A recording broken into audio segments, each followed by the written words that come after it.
Halo, Assalamualaikum warahmatullahi wabarakatuh. Berjumpa lagi dengan saya Ayunita Sari. Nah, karena pada video sebelumnya saya sudah membahas mengenai listrik statis, maka pada video kali ini saya akan membahas listrik dinamis. Sebelumnya, apa sih listrik dinamis itu? Listrik dinamis adalah listrik dengan muatan dalam keadaan bergerak. Nah, supaya kalian lebih paham mengenai listrik dinamis, kalian langsung saja simak penjelasan berikut.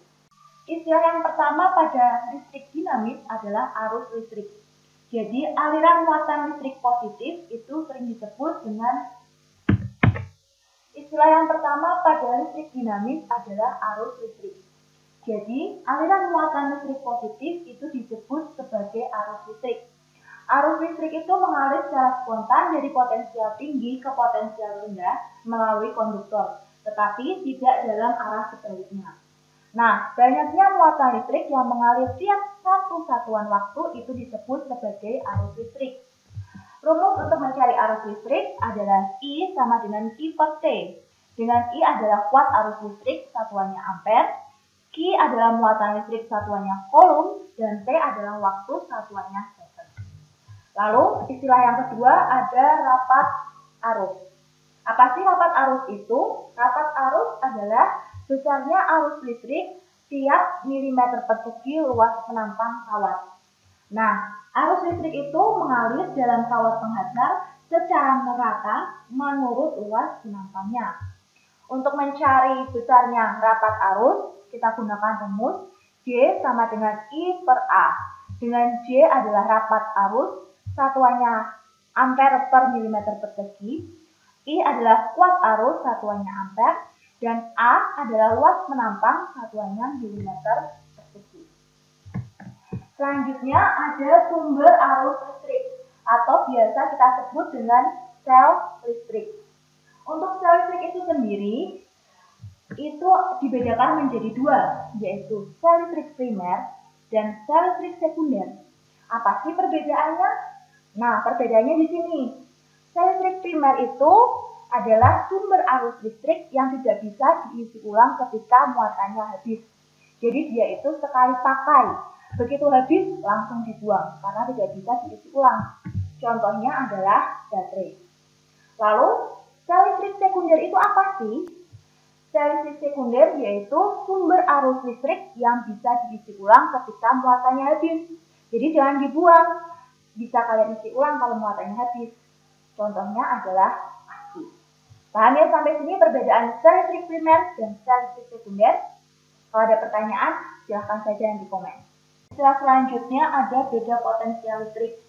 Jadi, aliran muatan listrik itu dipengaruhi besar kecilnya potensial listrik dari satu titik ke titik yang lain.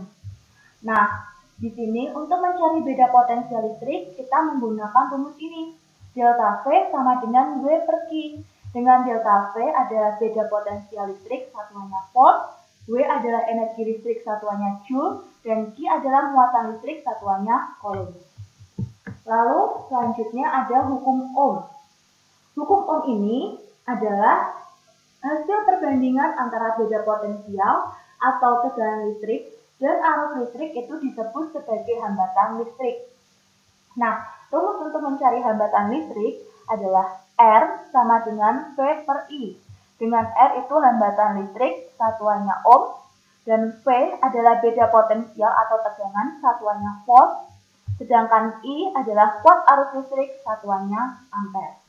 Nah, selanjutnya ada hambatan listrik. Jadi hambatan listrik ini juga biasa disebut dengan resistor. Hambatan itu dapat berupa sebuah kawat penghantar yang lurus. Nah, untuk mencari hambatan listrik, kita juga dapat menggunakan rumus ini, yaitu R sama dengan Rho dikali L per A.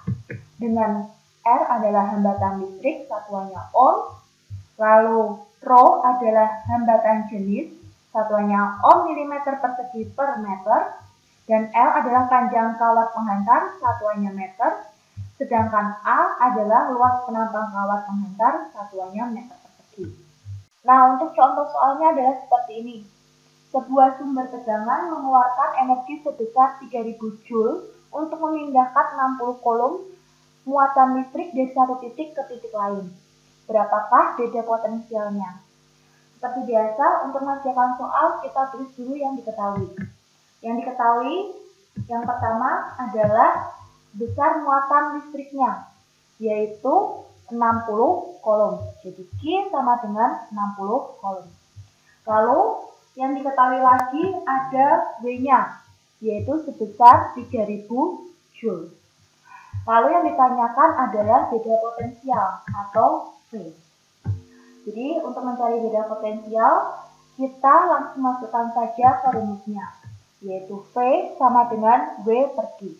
Jadi V sama dengan 3000 dibagi 60. Jadi V sama dengan 50 volt. Mudah bukan? Nah, itu tadi sekian penjelasan dari saya mengenai listrik dinamis. Semoga dengan melihat penjelasan ini, kalian menjadi paham dan menjadi lebih paham. Oke, sekian dari saya. Wassalamualaikum warahmatullahi wabarakatuh.